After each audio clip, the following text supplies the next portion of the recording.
Hello friends, in this video we are going to discuss the topic physics पढ़ेंगे आज हम UP TET के लिए। ठीक है, तो फिजिक्स में देखो हम ये क्या लिखा है फिजिक्स में। तो देखो, भौतिक विज्ञान फिजिक्स मतलब साइंस जो है तीन टाइप का होता है: भौतिक विज्ञान, रसायन विज्ञान और जीव विज्ञान। जो भौतिक विज्ञान होता है मतलब जो भी प्रकृति का अध्ययन होता है भौतिक विज्ञान के अंदर हम करते हैं, नेचर को अध्ययन करते हैं, यानी कि प्रकृति का अध्ययन। प्रकृति का अध्ययन में हम दो ही चीज़ें हमारे पास क्वेश्चन में होती हैं: हाउ और कैसे, मतलब कौन सी चीज़ क्यों हुई और कैसे हुई। अब देखिए, मैडम क्यूरी को 2 बार मिला था नोबेल अवार्ड, नोबेल पुरस्कार 2 बार मिला था, एक तो फिजिक्स के लिए, केमिस्ट्री के लिए। ठीक है, ये देखो। मैडम क्यूरी को 2 बार नोबेल पुरस्कार मिला। पहला 1903 में भौतिकी फिजिक्स के क्षेत्र में पति पियरे क्यूरी और हेनरी बेकरेल के साथ रेडियोधर्मिता पर उनके काम के लिए, और दूसरा 1911 में रसायन विज्ञान केमिस्ट्री के लिए रेडियम और पोलोनियम की खोज और रेडियम को अलग करने के लिए। वह 2 अलग अलग विज्ञान विषयों में नोबेल जीतने वाली पहली व्यक्ति थी। पुरस्कारों का विवरण। मतलब वो एक पहली इंसान थी जिन्हें 2 बार नोबेल पुरस्कार मिला था अलग अलग फील्ड में, मतलब एक तो साइंस के ही, फिजिक्स में, और एक केमिस्ट्री में। वो पहली ऐसी इंसान थी। अब देखो, क्लासिकल फिजिक्स जो है उसमें तीन चीज़ें आती हैं: दृश्य तरंगी, गुरुत्वाकर्षण के नियम और गति के नियम। ठीक है, भौतिक विज्ञान के जनक किसे कहा जाता है? न्यूटन को। तो न्यूटन ने क्या किया था? गति के नियम और गुरुत्वाकर्षण का सिद्धांत दिया था। ठीक है, और इसलिए उन्हें कहा जाता है भौतिक विज्ञान के जनक, फिजिक्स के जनक, फादर ऑफ फिजिक्स। ठीक है, आधुनिक भौतिक विज्ञान के जनक मतलब मॉडर्न फिजिक्स के जनक किसे कहा जाता है? वो कहा जाता है एल्बर्ट आइंस्टाइन को, क्योंकि एल्बर्ट आइंस्टाइन ने E=mc² दिया था, ने फॉर्मूला। एल्बर्ट आइंस्टाइन ने प्रकाश विद्युत प्रभाव यानी कि फोटो इलेक्ट्रिक इफेक्ट जो हमने पढ़ा था वो दिया था एल्बर्ट आइंस्टाइन ने 1920 में, और इसके लिए इन्हें नोबेल पुरस्कार मिला था। अब ये जो गैलीलियो ने जड़त्व का नियम दिया था और गति के समीकरण दिए थे। गैलीलियो ने क्या दिया था? जड़त्व का नियम और गति के समीकरण। ठीक है, अब देखो, फिजिकल क्वांटिटीज को यानी कि भौतिक राशियाँ। ठीक है, तो इनके पास एक तो संख्यात्मक मान, इनकी न्यूमेरिकल वैल्यू, और एक इनकी यूनिट मतलब इकाई, और मैग्नीट्यूड मतलब जो संख्यात्मक मान होता है, जैसे 5 किलो, तो 5 किलो में 5 तो उसकी न्यूमेरिकल वैल्यू हो गई, किलो उसका मैग्नीट्यूड हो गया, परिमाण। ठीक है, सॉरी, किलो उसकी इकाई हो गई, और मैग्नीट्यूड क्या हो गया? परिमाण। 5 किलो, 5 सेकेंड, ये 5 न्यूटन, ये सब। ठीक है, अब भौतिक राशियां जो है वो कितने टाइप की होती हैं? वो इतने टाइप की होती हैं।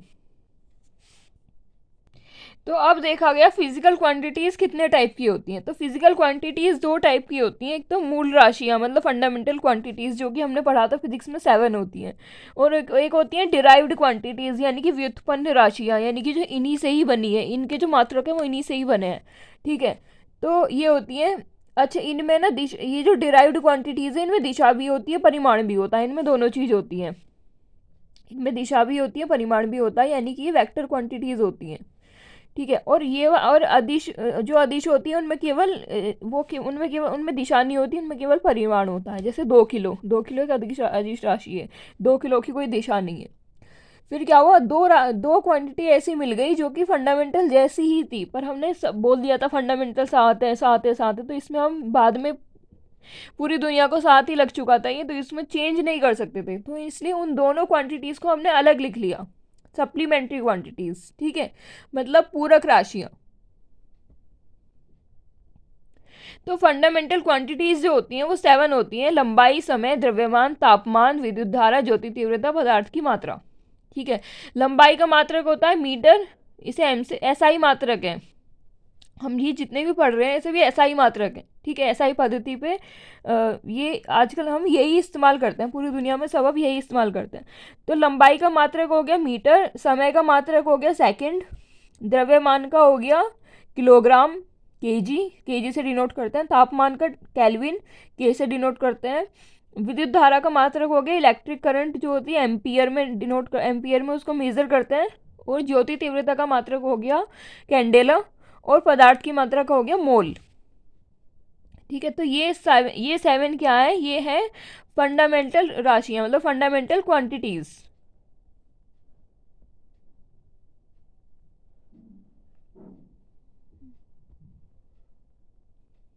अब है व्युत्पन्न राशियाँ, यानी कि जो फंडामेंटल क्वांटिटीज से ही बनी है, ठीक है।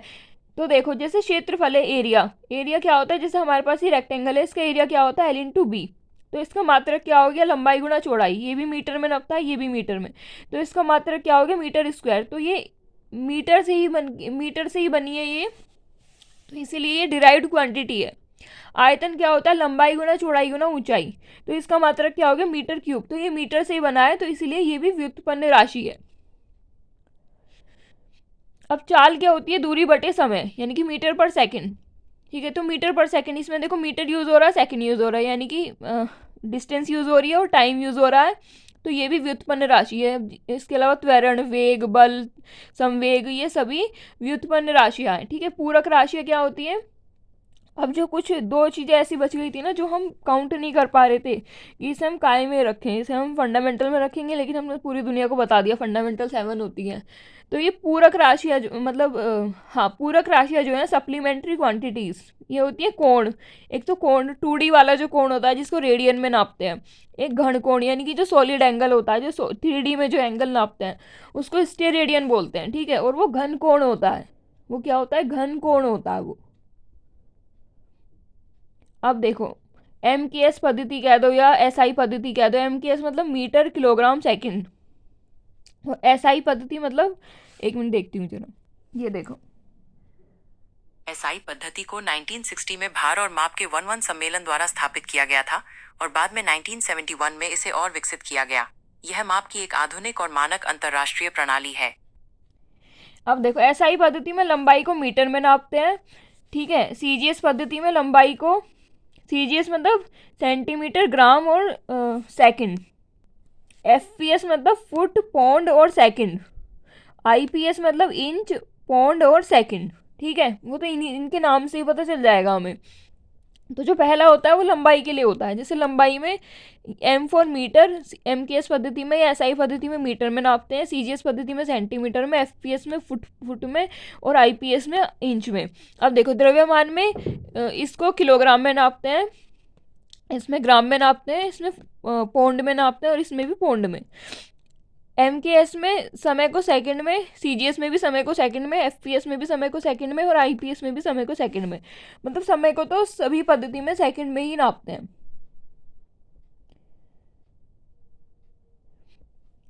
दूरी और उसकी कुछ इकाई, अच्छा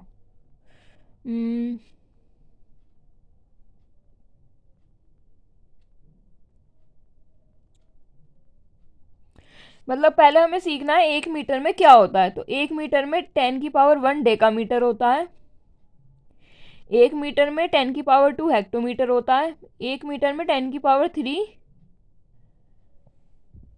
एक second,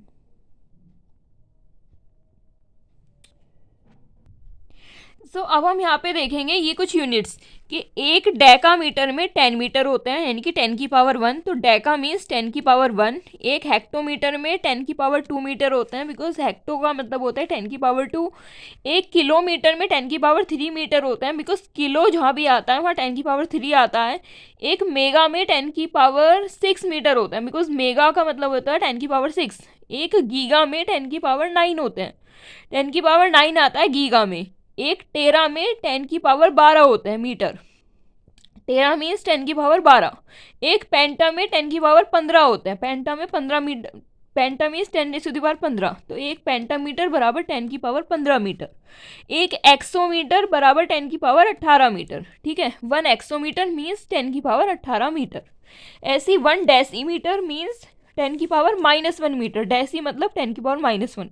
1 centimetre means 10⁻−2 metre, centi means 10⁻−2। 1 millimetre means 10⁻−3 metre, because milli मतलब 10⁻−3। 1 माइक्रोमीटर मतलब 10⁻−6 मीटर, माइक्रो मतलब 10⁻−6। 1 नैनोमीटर मतलब 10⁻−9 मीटर, बिकॉज नैनो मतलब 10⁻−9। 1 पिकोमीटर मतलब 10⁻−12 मीटर, बिकॉज पीको जहाँ भी आता है, पीको वर्ड जहाँ भी आता है मीन्स 10⁻12। 1 फेम्टोमीटर मतलब 10⁻15 मीटर, ठीक है। फेम्टो मीन्स 10⁻15 और 1 एटोमीटर मतलब 10⁻18 मीटर। अब ये देखो, प्रकाश वर्ष, प्रकाश वर्ष क्या नापने की यूनिट होती है? डिस्टेंस नापने की यूनिट होती है। डिस्टेंस भी ऐसा नहीं किलोमीटर मीटर, ऐसा नहीं, जो बहुत बड़ी डिस्टेंस होती है, ठीक है, जो बहुत बहुत बड़ी डिस्टेंस होती है, जो कि ये एक एस्ट्रोनॉमिकल यूनिट है, यानी कि जब चांद ग्रह तारे इनके बीच की यूनिट्स की बात की जाती है तो हम इसको यूज़ करते हैं, ठीक है। तो एस्ट्रोनॉमिकल यूनिट होती है ये एक, तो एक प्रकाश वर्ष किसके बराबर होता है? 9.46 इंटू 10⁻15 मीटर। देखो कितनी बड़ी डिस्टेंस है ये, ठीक है। और दूरी की सबसे बड़ी इकाई जो होती है वो होती है पारसेक, मतलब वो प्रकाश वर्ष से भी बड़ी होती है। 1 पारसेक मतलब 3.26 लाइट ईयर। 3.26 लाइट ईयर्स जो होते हैं वो 1 पारसेक के बराबर होते हैं।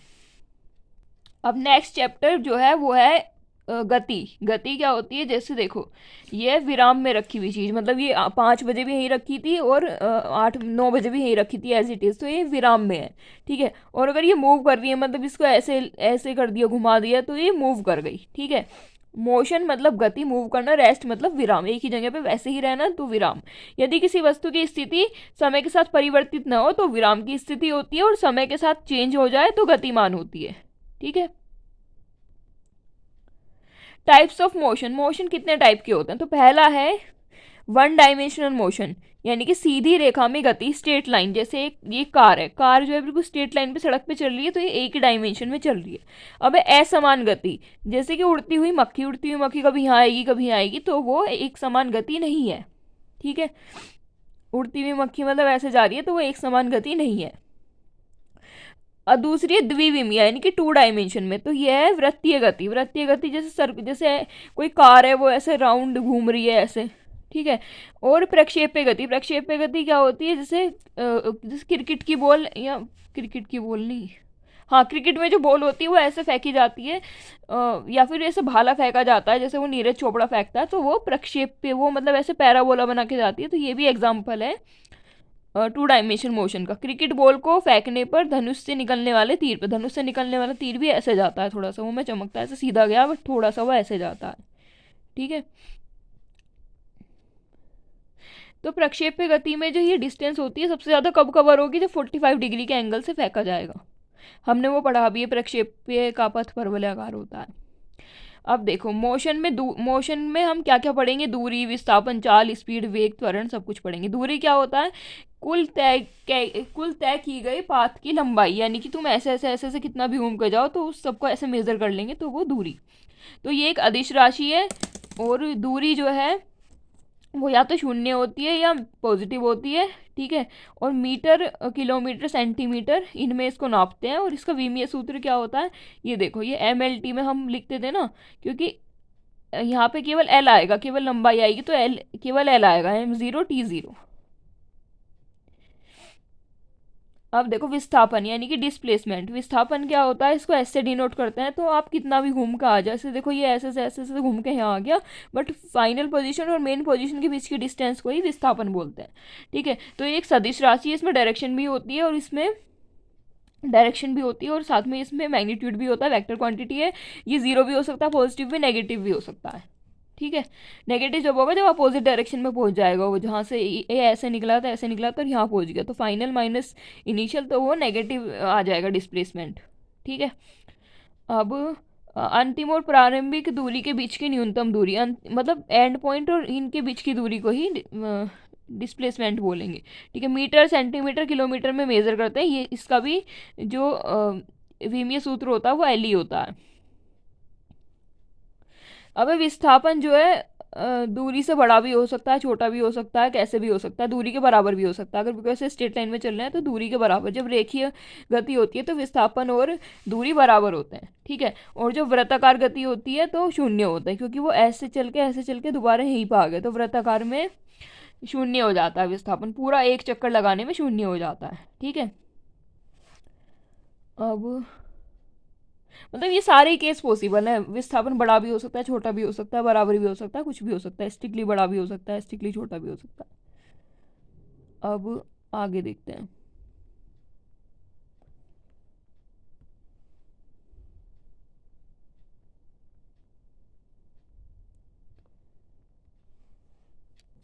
अब देखो स्पीड की डेफिनेशन, देखो हमें पता है चाल बराबर दूरी बटे समय, अगर समय को 1 कर दे तो चाल और दूरी बराबर हो जाएंगी, यानी कि यूनिट टाइम में चले गई डिस्टेंस जो है उसको ही स्पीड बोलते हैं। ठीक है, ये अदिश राशि होती है और मीटर पर सेकंड में मेज़र करते हैं, या किलोमीटर पर घंटा, मतलब नीचे टाइम होता है, ऊपर डिस्टेंस की यूनिट होती है। और L/T, तो LT-1 M0 L1T-1, ये इसका वीमीय सूत्र हो गया।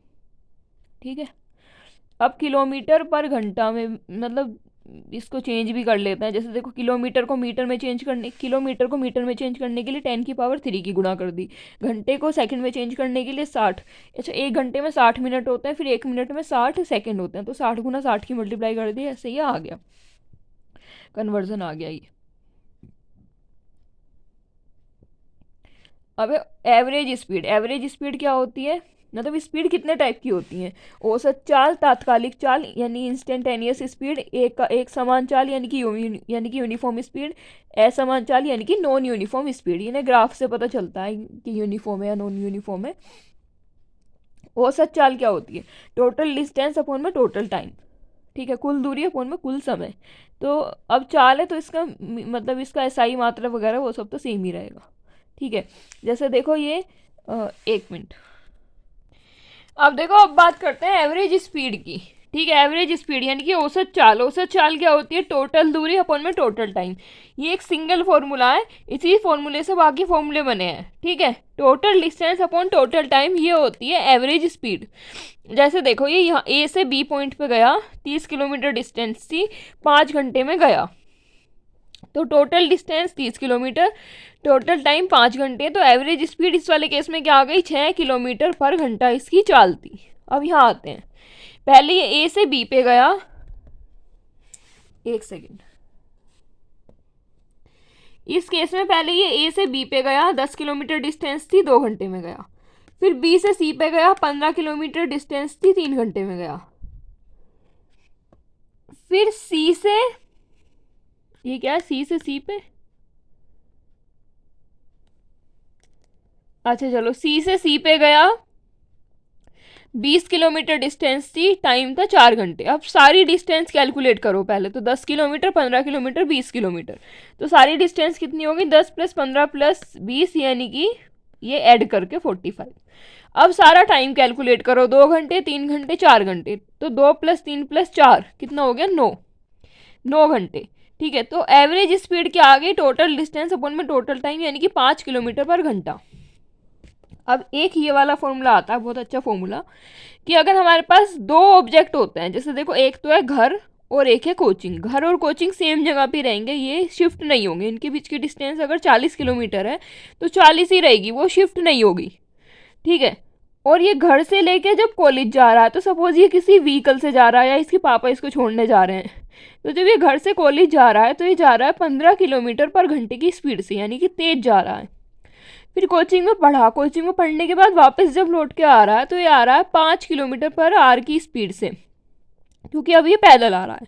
जब ये गया था तो इसको इसके पापा ने छोड़ दिया था, लेकिन जब ये वापस आया तो ये पैदल आ रहा है, इसलिए आराम आराम से आ रहा है। ठीक है, तो ये जाने वाली वेलोसिटी हो गई v1 और आने वाली वेलोसिटी हो गई v2, और ऑब्जेक्ट जो है वो स्थिर रहेंगे अपनी जगह पे, घर की ही जगह पे फिक्स रहेगा, कोचिंग की जगह पे फिक्स रहेगा। तो ऐसे केस में अगर हमने औसत चाल निकालनी हो तो हम कौन सा फॉर्मूला लगाते हैं? इसको v1 मान लेते हैं, 15 किलोमीटर पर घंटा जाने वाली स्पीड, वापस आने वाली v2 मान लेते हैं 5 किलोमीटर पर घंटा। तो फॉर्मूला लगाते हैं औसत चाल = 2 v1 v2 अपॉन में v1 + v2, यानी कि एवरेज स्पीड कितनी होगी? अब देखो v1 की जगह 15 रखा, v2 की जगह 5 रखा, आराम से कैलकुलेट किया, तो एवरेज स्पीड आ गई 7.5 किलोमीटर पर आवर। एक फॉर्मूला ये होता है। ये कब लगाते हैं? जब हमें दोनों स्पीड्स दी हुई होती हैं। ठीक है, अब 1 मिनट, अब हम क्या करते हैं,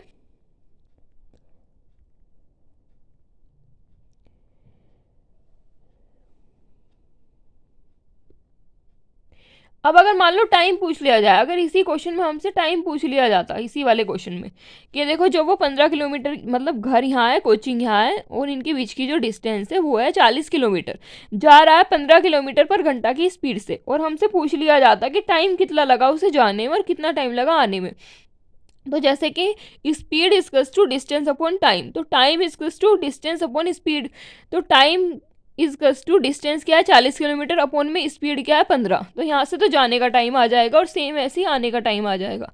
ठीक है, तो टाइम हमने यहाँ कैलकुलेट किया है। जाने वाला टाइम हो गया डिस्टेंस यानी कि 40 अपॉन में स्पीड यानी कि 15 यानी कि 8/3 घंटे, और आने वाला टाइम हो गया 8 घंटे।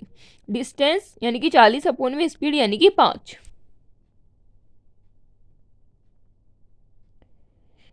हाँ, तो अगर हमने टाइम निकाल लिया दोनों का, तो दोनों का टाइम निकालने के बाद डिस्टेंस क्या है 40 जाने की 40 आने की, टोटल डिस्टेंस अपॉन में टोटल टाइम।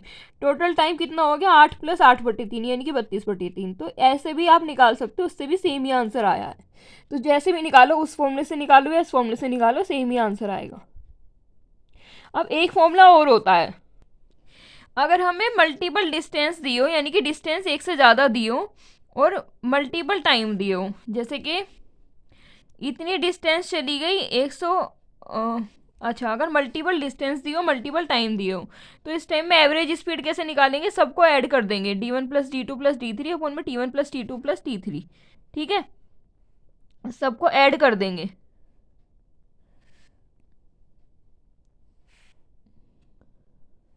ठीक है, हम मतलब हमारा अल्टीमेट लक्ष्य क्या है कि टोटल डिस्टेंस अपॉन में टोटल टाइम।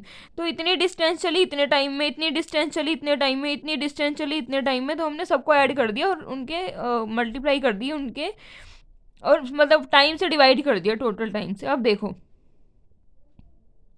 अब एक अलग चीज़ है, आगे चल के एक दूसरी एप्लीकेशन भी है। 1 मिनट।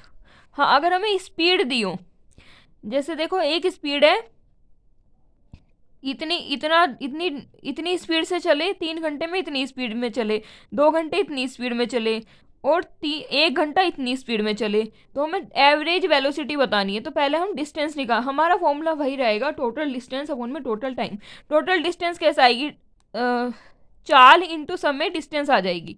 ठीक है, तो इसी से ये फॉर्मूला बनाया, देखो ये वाला, टोटल डिस्टेंस अपॉन में टोटल टाइम, यानी कि total distance s1 t1 + s2 t2 + s3 t3 upon में t1 + t2 + t3।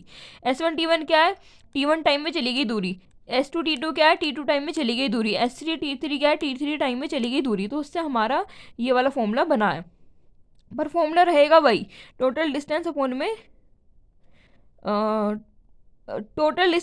Total time. जैसे देखो यहाँ पे था, इनकी मल्टीप्लाई की तो इनकी मल्टीप्लाई करके टोटल डिस्टेंस ऊपर आ गई, टोटल टाइम नीचे आ गया और आंसर आ गया। तो इस तरीके से भी हम कैलकुलेट करते हैं एवरेज वेलोसिटी। ठीक है, एवरेज वेलोसिटी कैलकुलेट करने के ये तरीके हैं। अब देखो, एवरेज वेलोसिटी नहीं, एवरेज स्पीड तो वहाँ से कैलकुलेट किया। अब वेलोसिटी देखते हैं, वेलोसिटी क्या होती है, वेलोसिटी की डेफिनेशन डिस्प्लेसमेंट अपॉन टाइम होता है वेलोसिटी। तो अगर मैं टाइम 1 कर दूँ तो वेलोसिटी इसका सिर्फ डिस्प्लेसमेंट हो जाएगा, यानी कि 1 यानी कि यूनिट टाइम में चला गया डिस्प्लेसमेंट ही वेलोसिटी होती है। ये एक सदिश राशि है और वेक्टर क्वांटिटी है, और मीटर पर सेकेंड या किलोमीटर पर घंटा ये इसका होता है। किलोमीटर पर घंटा जो है ये इसकी डायमेंशन होती है, और वेग जो है शून्य पॉजिटिव और नेगेटिव भी हो सकता है, लेकिन चाल जो है वो हमेशा पॉजिटिव होती है। ठीक है, या पॉजिटिव या ज़ीरो। ज़ीरो कब होती है चाल, जब हम विराम अवस्था में चल ही नहीं रहे हो, और पॉजिटिव कब होती है चाल, जब हम चल रहे हो। लेकिन चाल नेगेटिव नहीं होती है। अब ये वाला देखते हैं, ये वाली क्लास। तो इसमें क्या है, यूनिफॉर्म मोशन। ठीक है, यूनिफॉर्म मोशन क्या होती है, एक समान गति, यानी कि वो 1 किलोमीटर पर घंटे की स्पीड से चल रहा है, बिल्कुल स्पीड बढ़ा भी नहीं रहा है, बिल्कुल ऐसे चल रहा है, तो उसको बोलते हैं यूनिफॉर्म मोशन। यदि किसी व्यक्ति के द्वारा समान समय में तय की गई दूरी समान हो, जैसे पहले शुरू के 1 घंटे में 100 किलोमीटर तय किया, फिर 1 घंटे में फिर 100 किलोमीटर, फिर 1 घंटे में फिर 100 किलोमीटर, तो इसका मतलब यूनिफॉर्म स्पीड से चल रहा है। अब देखो यहाँ पे 1 घंटे में पहले 50 किलोमीटर चला, फिर 1 घंटे में 20 किलोमीटर, फिर 1 घंटे में 30 किलोमीटर, तो ये गति असमान है। अगर समान समय में तय की गई दूरी असमान हो तो वो गति असमान चाल कहलाएगी। ठीक है, एक्सलेरेशन क्या होता है, वेग परिवर्तन की दर, means rate of change of velocity. Rate of change of velocity वो क्या होता है, एक्सलेरेशन। ठीक है, rate of change of velocity, जिसको बोलते हैं त्वरण। त्वरण क्या होता है? वेग परिवर्तन अपॉन डिवाइडेड बाय समय अंतराल। तो मीटर पर सेकंड अपॉन में सेकंड, मीटर पर सेकंड स्क्वायर इसका डायमेंशन होता है, LT-2 इसका वीमीय सूत्र होता है, और ये final velocity minus initial velocity divided by time, ये उससे आता है। वेग में परिवर्तन समय के साथ कैसे हो रहा है वो बताता है एक्सीलरेशन। रिटार्डेशन क्या होता है? ऋणात्मक त्वरण को ही रिटार्डेशन कहते हैं, यानी कि पहले स्पीड ज़्यादा थी, फिर स्पीड कम होती जा रही है, कम होती जा रही है, कम होती जा रही है, तो वेग में परिवर्तन नेगेटिव हो रहा है, ठीक है, तो इसलिए उसको रिटार्डेशन बोलते हैं, उसको त्वरण नहीं, एक्सीलरेशन नहीं, रिटार्डेशन बोलते हैं। एक व्यक्ति ने अपनी कार को, देखो क्वेश्चन है न्यूमेरिकल, क्वेश्चन क्या है कि एक व्यक्ति ने अपनी कार के वेग को 10 किलोमीटर पर सेकंड से 70 किलोमीटर पर सेकंड कर दिया, यानी कि पहले वो 10 किलोमीटर पर सेकंड की चाल से चल रहा था, फिर स्पीड बढ़ाते बढ़ाते 70 किलोमीटर पर स्पीड की चाल से चलने लगा। तो ये इनिशियल वेलोसिटी, ये फाइनल वेलोसिटी, 70 किलोमीटर फाइनल और 10 किलोमीटर पर सेकेंड इनिशियल वेलोसिटी। और ये काम उसने 10 सेकेंड में किया, अपनी स्पीड यहाँ से यहाँ उसने 10 सेकेंड में बढ़ाई है, तो समय अंतराल क्या आ रहा है? 10 सेकेंड। अब देखो त्वरण कैसे कैलकुलेट करेंगे? Final velocity minus initial velocity upon में समय अंतराल, 70 माइनस 10 अपॉन में 10, यानी कि ये आ गया 6 किलोमीटर पर सेकेंड स्क्वायर, ये हो गया त्वरण। और क्योंकि ये त्वरण है बिकॉज ये पॉजिटिव आया है, यानी कि स्पीड बढ़ाई गई है, तो ये त्वरण है। अब दूसरा क्वेश्चन, एक व्यक्ति ने अपनी कार के वेग को 150 किलोमीटर से 90 किलोमीटर कर दिया, यानी कि स्पीड कम करी है, मतलब स्लो डाउन करी है, ठीक है, 20 सेकंड में किया उसने ये काम, तो समय अंतराल 20 सेकंड। ये शुरू वाली वेलोसिटी है, फाइनल वेलोसिटी। फॉर्मूला क्या लगाते हैं? फाइनल माइनस इनिशियल, 90 माइनस 150, तो ये नेगेटिव आ गया, तो ये मंदक हो गया। मंदक मतलब मंदा किया है, मतलब रिटार्डेशन है, ये एक्सेलरेशन नहीं है, ये रिटार्डेशन है, ठीक है। अब है गति के समीकरण। तो देखो गति के समीकरण दिए किसने थे? गैलीलियो ने दिए थे। गैलीलियो ने कितने समीकरण दिए थे? गति के 3 समीकरण दिए थे, ठीक है। गति के समीकरण पे जाने से पहले हम समझेंगे नोटेशन क्या है। u क्या है? प्रारंभिक वेग। v क्या है? अंतिम वेग यानी कि फाइनल वेलोसिटी या इनिशियल वेलोसिटी। a क्या है? त्वरण यानी एक्सेलरेशन। t क्या है? समय यानी कि टाइम। s क्या है? विस्थापन यानी कि डिस्प्लेसमेंट। तो पहला गति का समीकरण क्या होता है? v इजकस to u plus a t, दूसरा होता है s इजकस to U T plus half A T square, और तीसरा होता है v स्क्वायर इजकस to u square plus 2as। s यहाँ पे डिस्टेंस होती है, विस्थापन होता है, विस्थापन यानी कि प्रारंभिक अवस्था और अंतिम अवस्था के बीच की दूरी। देखो पहला जो होता है वो वेग और समय को बताता है, v और टाइम को। एक्सेलरेशन तो सब में है ही, पर v और टाइम को। दूसरा इस विस्थापन और समय को यानी कि s और t को। तीसरा बताता है वेग और विस्थापन को यानी कि वेग को और विस्थापन को। जैसे देखो ये क्वेश्चन है, इस वाले क्वेश्चन को देखते हैं, पहले इस वाले क्वेश्चन को देखते हैं। प्रारंभिक वेग क्या था किसी व्यक्ति का? 20 मीटर पर सेकंड। अंतिम वेग क्या था? 40 किलोमीटर पर सेकंड। टाइम क्या था? मतलब यहाँ से जो उसने अपना वेग में परिवर्तन किया है, ये टाइम क्या था? 2 सेकंड में उसने ये किया है। एक्सेलरेशन पूछा है, तो v इजकस to u plus a t लगा के एक्सेलरेशन निकाल लिया, वो आ गया 10 किलोमीटर पर सेकेंड स्क्वायर। अब दूसरा क्या है? v फाइनल वेलोसिटी क्या है? 10 मीटर पर सेकंड। इनिशियल वेलोसिटी क्या है? 4 मीटर पर सेकंड, यानी कि वेलोसिटी बढ़ी है, ठीक है। टाइम क्या है? 1 सेकंड। 1 सेकंड में उसकी वेलोसिटी 4 से 10 हो गई, तो ये विस्थापन कितना होगा, मतलब डिस्टेंस कितनी चली होगी। वेलोसिटी तो बढ़ गई, लेकिन उस टाइम वेलोसिटी बढ़ाने में डिस्टेंस कितनी कवर की होगी। तो पहले तो इन्होंने यहाँ से a निकाल लिया, v इजकस to u plus a t से a निकाल लिया, ठीक है। हमें दिख रहा था किसी भी गति के समीकरण में हमें a जरूर चाहिए, तीनों में a चाहिए, तो a नहीं है हमारे पास, तो v इजकस to u plus a t से इन तीनों का यूज़ करके a निकाल लिया। अब जैसे a आ गया हमारे पास, तो a आने के बाद हमने v स्क्वायर इजकस to u square plus 2as, इस फॉर्मूले की हेल्प से हमने s निकाल लिया। या तो यहाँ से s निकाल लो या फिर इसका यूज़ करके s निकाल लो, s इजकस to U T plus half A T square, यहाँ से s निकाल लिया। तो जो भी है हमारे s की वैल्यू सेम ही आई है, तो मतलब कोई सा भी फॉर्मूला यूज़ करो आंसर तो सेम ही आएगा। अब देखो न्यूटन के 3 नियम यानी कि Newton law of motion. Newton ने क्या दिए थे? Newton law of motion. तो पहला क्या है? जड़त्व का नियम, ठीक है। जड़त्व का नियम क्या होता है? यदि कोई वस्तु विराम अवस्था में है तो विराम में ही रहना चाहती है, गति में है तो गति में ही रहना चाहती है, जब तक उस पर कोई एक्सटर्नल फोर्स ना डाला जाए, ठीक है। जब तक किसी पे कोई एक्सटर्नल फोर्स ना डाला जाए तो वो अपनी सिचुएशन को ही मेंटेन करके रखेगा। इसको बोलते हैं गति का पहला नियम, यानी कि Newton's first law of motion. तो ये न्यूटन का पहला नियम है, जिसको जड़त्व का नियम भी कहते हैं। ये असल में गैलीलियो गैलीली ने दिया था। किसने दिया था? गैलीलियो गैलीली ने, ठीक है। लेकिन इसे फर्स्ट लॉ रखा गया। न्यूटन ने जब 3 लॉ बनाए तो उसमें इसे पहला लॉ रखा गया। न्यूटन ने 3 लॉ बनाए, 3 लॉ ऑफ मोशन, तो उसमें इसे पहला लॉ रखा गया। अब दूसरा है जड़त्व का नियम। दूसरा, हाँ अच्छा, ये तो पहला ही था। हाँ, अब दूसरा है गति का जड़त्व। एक सेकेंड, मतलब ये जड़त्व जो है ये 2 टाइप का है। एक तो विराम का जड़त्व और एक गति का जड़त्व। विराम का जड़त्व मतलब विराम में रहेगी तो विराम में रहना चाहती है। जैसे हम बस में बैठे हैं तो बस रुकी तो एकदम से हम तो विराम में बैठना चाहते हैं, लेकिन क्योंकि बस रुक गई लेकिन हम स्टिल ऐसे चल रहे हैं तो इसलिए हम आगे की तरफ हो जाते हैं बस रुकने पे। और अब अभी क्योंकि हम ऐसे बैठे हुए हैं लेकिन हम अपनी जगह पे रहना चाहते हैं, ऐसे अपनी जगह पे रहना चाहते हैं, लेकिन बस चल गई लेकिन हम अपनी जगह पे रहना चाहते हैं तो इसलिए हम पीछे छूट जाते हैं, ठीक है। और घुमाव पे भी इसलिए होता है, जैसे घूमने, जैसे जब कभी ऐसे बस ऐसे घूमती है तो हम भी उसके साथ थोड़े से ऐसे हो जाते हैं, वो जड़त्व के नियम की वजह से। ये मतलब एग्जाम्पल याद रखना है। मान लो ऑब्जेक्टिव में आ जाए कि ये किस वजह से होता है, तो ये जड़त्व के नियम की वजह से हमें धक्का महसूस होता है, घुमाव का जड़त्व, ठीक है। अब देखो मोमेंटम। मोमेंटम क्या होता है? संवेग। अच्छा एक मिनट, पहले हमने न्यूटन के, अच्छा न्यूटन का दूसरा लॉ समझने से पहले हम संवेग को समझेंगे, ठीक है। संवेग क्या होता है? द्रव देखो वैसे तो P is to M into V हमने पढ़ा, ये P is to M into V, but वैसे अच्छा इसका वी में सूत्र भी देख लेते हैं। एम इंटू वी किलोग्राम, और इसका क्या होता है? मीटर पर सेकंड। तो किलोग्राम मीटर पर सेकंड, तो ML/T-1 किलोग्राम मीटर पर सेकंड, ठीक है। अब किलोग्राम मीटर पर सेकंड हो गया, या किलोग्राम मीटर पर सेकंड और किलोग्राम मीटर सेकंड इनवर्स ऐसे हो गया। m द्रव्यमान है, v वेग है, ठीक है। तो अब देखो होता क्या है, डेफिनेशन। द्रव्यमान और वेग का गुणनफल ही संवेग होता है। द्रव्यमान और वेग का गुणनफल ही संवेग होता है, ठीक है। अब देखो ये क्या कह रहा है। गति का दूसरा नियम क्या कहता है? F is to M A. ये तो सबको पता है कि F is to M A, but वो कहता क्या है? वो कहता है कि संवेग परिवर्तन की दर लगाए गए बाह्य बल के बराबर होती है।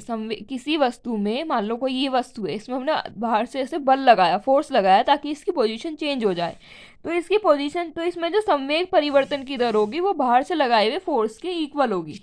किसके इक्वल होगी? बाहर से लगाए हुए फोर्स के इक्वल होगी संवेग परिवर्तन की दर, ठीक है। यानी कि F is to D P upon D T. अब P की जगह M इंटू वी रखेंगे, M बाहर ले लेंगे तो M into D V upon D T, यानी कि एम ए। तो इसलिए हमने पढ़ा है F is to M A. तो F is to M A कहाँ से आया है? यहाँ से आया है, क्योंकि एक्सेलरेशन क्या होता है? D V upon D T, वेग परिवर्तन की दर समय के साथ, उसको एक्सेलरेशन बोलते हैं। यूनिट क्या होती है इसकी? न्यूटन। CGS पद्धति में इसकी यूनिट होती है डाइन, याद रखना। CGS पद्धति में इसकी यूनिट क्या होती है? डाइन। तो 1 न्यूटन इजकल्स टू 10 की power 5 dyne. 1 newton equals to 10 की पावर 5 डाइन, ठीक है। डाइन किसकी यूनिट होती है? बल की, CGS पद्धति में। अच्छा, तो जैसे MKS पद्धति में होती है किलोग्राम मीटर पर F equals to MA, kilogram metre पर सेकंड स्क्वायर, तो उसमें हो जाएगी सेंटीमीटर। मतलब अगर मैं कैलकुलेट भी करना चाहूँ, 1 मिनट, तो ये देखो, ये है 1 न्यूटन, यानी कि 1 किलोग्राम मीटर पर सेकंड स्क्वायर। तो किलोग्राम में कितने ग्राम होते हैं? 10 की पावर 3। मीटर में कितने सेंटीमीटर होते हैं? 100 सेंटीमीटर। सेकंड स्क्वायर नीचे ऐसे ही रहने दिए, तो 10 की पावर 3, 10 की पावर 2, 10 की पावर 5 ग्राम सेकंड पर सेकंड स्क्वायर, यानी कि डाइन।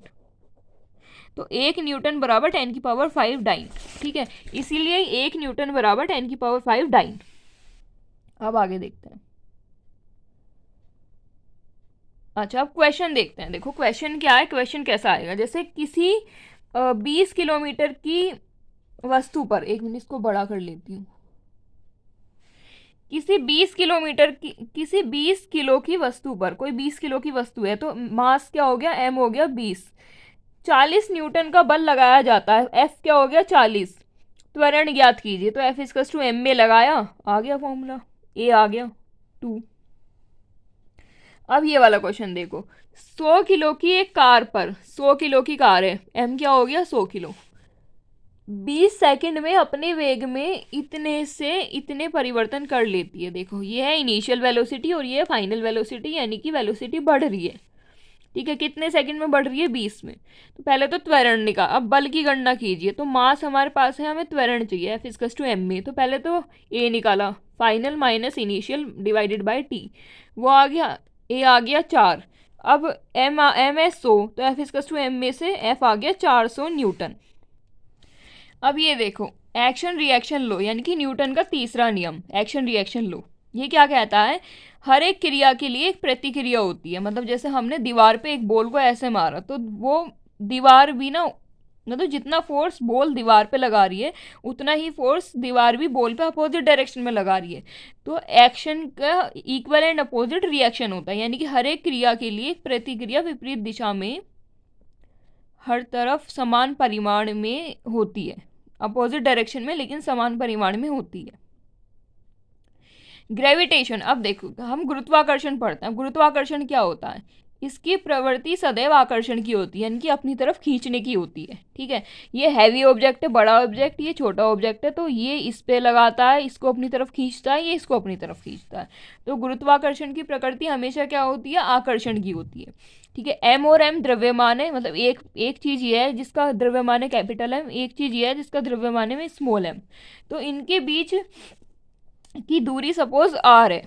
ठीक है, तो जितना आर कम होता जाएगा इतना ही आकर्षण ज़्यादा होता जाएगा। ठीक है, इसे बोलते हैं इनवर्स स्क्वायर लॉ। ठीक है, तो एफ जो है वो डायरेक्टली प्रोपोर्शनल होता है एम इंटू एम के।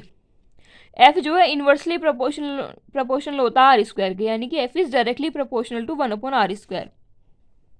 दोनों को मिला दिया तो F is directly proportional to m/r square. अब प्रोपोर्शनल वाले इसको हटाने के लिए यहाँ एक कांस्टेंट लगाना पड़ता है, कैपिटल जी, नियतांक, ग्रेविटेशनल कांस्टेंट, गुरुत्वाकर्षण नियतांक।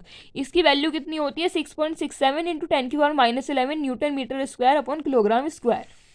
ठीक है, कितनी अब देखो ये डायमेंशन कैसे कैलकुलेट करेंगे, इस जी को यहीं रहने दो, बाकियों को वहाँ भेज दो। जी को यहीं रहने दिया तो ये न्यूटन के पास मीटर स्क्वायर अपॉन में किलोग्राम स्क्वायर ऐसा आ गया।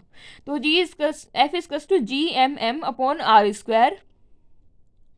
ठीक है, जी क्या होता है, gravitational constant, 6.67 into 10⁻⁻11 newton metre square upon kilogram square. अब त्वरण, अच्छा जी की डायमेंशन भी हमने समझ ली। अच्छा एक स्मॉल जी होता है, स्मॉल जी क्या होता है, जैसे मतलब हमारे जैसे देखो टाइम के साथ साथ त्वरण वेग परिवर्तन से बढ़ता है, इसी तरीके से जब कोई चीज़ ऐसे फेंकी जाती है, जैसे देखो ऐसे फेंकी जाती है कोई चीज़ ऐसे, ये देखो ऐसे फेंकी जाती है। ठीक है, तो इस पे जो पृथ्वी से त्वरण लग रहा होता है वो होता है गुरुत्वीय त्वरण। गुरुत्वीय त्वरण को स्मॉल जी से डिनोट करते हैं, इसकी वैल्यू होती है 9.8 मीटर पर सेकेंड स्क्वायर। अब ये देखो जरा एक बार, ध्रुवों पर गुरुत्वीय त्वरण का मान सबसे अधिक होता है, लगभग 9.83। दोबारा सुनते हैं एक बार। भूमध्य रेखा की तुलना में ज्यादा है, क्योंकि ध्रुव पृथ्वी के केंद्र के करीब होते हैं और पृथ्वी के घूर्णन का प्रभाव भी वहां कम होता है। एक बार और सुनते हैं। ध्रुवों पर गुरुत्वीय त्वरण का मान सबसे अधिक होता है, लगभग 9.83 मीटर प्रति सेकंड वर्ग। ये भूमध्य रेखा की तुलना में ज्यादा है, क्योंकि ध्रुव पृथ्वी के केंद्र के करीब होते हैं और पृथ्वी के घूर्णन का प्रभाव भी वहां कम होता है। अब देखो हम ये देखना चाह रहे हैं कि अगर हम अर्थ से ऊंचाई एच पे जाएंगे तो स्मॉल जी की वैल्यू बढ़ेगी या घटेगी। ठीक है, ये सुनना चाह रहे हैं। तो देखो पृथ्वी तल से ऊपर जाने पर जी का जो मान है वो घटता है, जी का मान जो है वो घटता है। ठीक है, अब देखते हैं पृथ्वी में, देखो ये रहा ऊपर चले गए एच पे चले गए तो पृथ्वी तो जी का मान घटता है। अब हम जानना चाह रहे हैं कि अगर हम पृथ्वी में अंदर सुरंग करके अंदर चले जाएं तो जी की वैल्यू बढ़ती है घटती है, क्या होती है। पृथ्वी की सतह के अंदर सुरंग में जाने पर गुरुत्वीय त्वरण, जिसे जी कहते हैं, का मान कम होता जाता है। पृथ्वी के केंद्र में ये 0 हो जाता है, क्योंकि गुरुत्वाकर्षण बल कम लगने लगता है और केंद्र पर कुल द्रव्यमान 0 हो जाता है इसीलिए। अब देखो द्रव्यमान और भार में अंतर। द्रव्यमान क्या है, नियत रहता है, स्केलर क्वांटिटी है, किलोग्राम में इसे नापते हैं, जैसे 2 किलो ऐसे। द्रव्यमान क्या है, नियत रहता है। ठीक है, द्रव्यमान और भार में क्या अंतर है, द्रव्यमान नियत रहता है, भार क्या है, वेट, ये बदलता रहता है, क्योंकि W = mg। जैसे जैसे जी की वैल्यू गुरुत्वीय त्वरण अलग होता रहेगा, तो ये चेंज होता रहेगा। वेक्टर क्वांटिटी है और ये नीचे की तरफ लगता है, ऐसे नीचे की तरफ लगता है क्योंकि जी जो है हमें नीचे की तरफ खींचता है, पृथ्वी खींचती है हमें इसलिए। ठीक है, न्यूटन में इसको नापते हैं, F=mg या ma, इसे न्यूटन में नापते हैं और इसको ऐसे कैलकुलेट करते हैं। जैसे ये 2 किलो की चीज़ है और इस पर जी और लग गया तो 2 × जी, जी की वैल्यू चलो 10 मान लिया अभी के लिए, तो 20 न्यूटन। ठीक है, जैसे देखो ये पृथ्वी और चंद्रमा के बीच जो है, पृथ्वी और चंद्रमा के बीच जो है, मान लो जैसे कोई चीज़ है जो 30 किलो की है, तो पृथ्वी पे भी 30 किलो की होगी, चंद्रमा पे भी 30 किलो की ही होगी, लेकिन जी की वैल्यू जो है वो चंद्रमा पे कम है, जी की वैल्यू चंद्रमा पे कम है। ठीक है, तो अगर कोई 30 न्यूटन की चीज़ यहाँ पे है तो चंद्रमा पे 1 × 6 न्यूटन की हो जाएगी। ठीक है, इसको याद रखना है। अगर कोई चीज़ 30 न्यूटन की यहाँ पे है, तो हम देख लेते हैं पृथ्वी मतलब चंद्रमा पे स्मॉल जी की वैल्यू होती क्या है।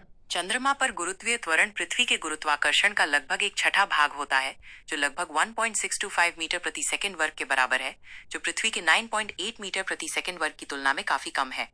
और इसीलिए चंद्रमा पे जाके लोग हल्के लगते हैं। ठीक है, अब देखो अगर 30 न्यूटन का मतलब 30 न्यूटन भार की कोई चीज़ है यहाँ पे अर्थ पे, तो वो चंद्रमा पे जाके कितने की लगेगी। तो चंद्रमा पे जी देखो इसका 30 किलोग्राम तो इसका द्रव्यमान हो गया, वो तो यहाँ भी 30 किलो रहेगा, वहाँ पे भी 30 किलो रहेगा, लेकिन भार कितना होगा, तो यहाँ पे तो 30 न्यूटन हो गया, लेकिन वहाँ पे इसका 1/6 हो जाएगा, यानी कि 5 न्यूटन। और 5 न्यूटन वहाँ पे अगर कोई चीज़ है तो वो 6 गुना महसूस होगी, यानी कि 30 न्यूटन धरती पे महसूस होगी। ठीक है, तो W=mg, तो ये जी की वजह से ये चेंज होता रहता है, ये कांस्टेंट नहीं होता है, लेकिन जो मास होता है द्रव्यमान वो कांस्टेंट ही होता है। ठीक है, थैंक यू। अब देखो स्मॉल जी और कैपिटल जी में क्या रिलेशन है वो हम यहाँ से बताएंगे। ठीक है, तो W=weight=m×g, ये न्यूटन में नापते हैं। RE जो सफिक्स में लिखा है, अगर ये रेडियस ऑफ अर्थ है तो अर्थ की रेडियस कितनी होती है, अर्थ की रेडियस होती है 6400 किलोमीटर। ठीक है, 6400 किलोमीटर ये होती है पृथ्वी की त्रिज्या। पृथ्वी पे जी का वैल्यू क्या होती है, 9.8 मीटर पर सेकेंड स्क्वायर। ठीक है, गुरुत्वीय त्वरण कितना होता है, ये होता है गुरुत्वीय त्वरण, ये जी स्मॉल जी, यानी कि ग्रेविटेशनल एक्सेलरेशन। अब कैपिटल जी क्या होता है, गुरुत्वाकर्षण बल नियतांक, गुरुत्वाकर्षण बल नियतांक 6.67 × 10⁻⁻11 newton metre square upon kilogram square. और पृथ्वी का द्रव्यमान कितना होता है, पृथ्वी का मास 5.97 × 10⁻24, मतलब कितनी भारी है पृथ्वी, 5.97 × 10⁻24 किलोग्राम। और पृथ्वी पे जो आदमी है इसका जो मास है वो है स्मॉल m। ठीक है, अब हम करेंगे कैसे इसको, ये आदमी है पृथ्वी के ऊपर है, इसका मास है स्मॉल m, पृथ्वी का अपना मास है कैपिटल M, इनके बीच की दूरी क्या है, सेंटर से दूरी नापी जाती है। तो इस आदमी के और पृथ्वी के बीच की दूरी हम, क्योंकि सेंटर ऑफ मास से दूरी नापी जाती है, तो वो है RE, यानी कि रेडियस ऑफ अर्थ। ठीक है, अब हमने क्या पढ़ा था, कोई दो ऑब्जेक्ट है, एक का मास है कैपिटल M, एक का मास है स्मॉल m, उनके बीच के फोर्स को हम कैसे मेजर करते थे, GME, यानी कि एक का मास इंटू m, यानी कि दूसरे का मास अपॉन में दोनों के बीच की दूरी RE का स्क्वायर। और ये F क्या है, F क्या फोर्स, यानी कि जो फोर्स आदमी लगा रहा है पृथ्वी पे, यानी कि इसका वेट जो कि ऐसे ऐसे लगता है, नीचे की डायरेक्शन में लगता है, तो वो होता है F=m×g।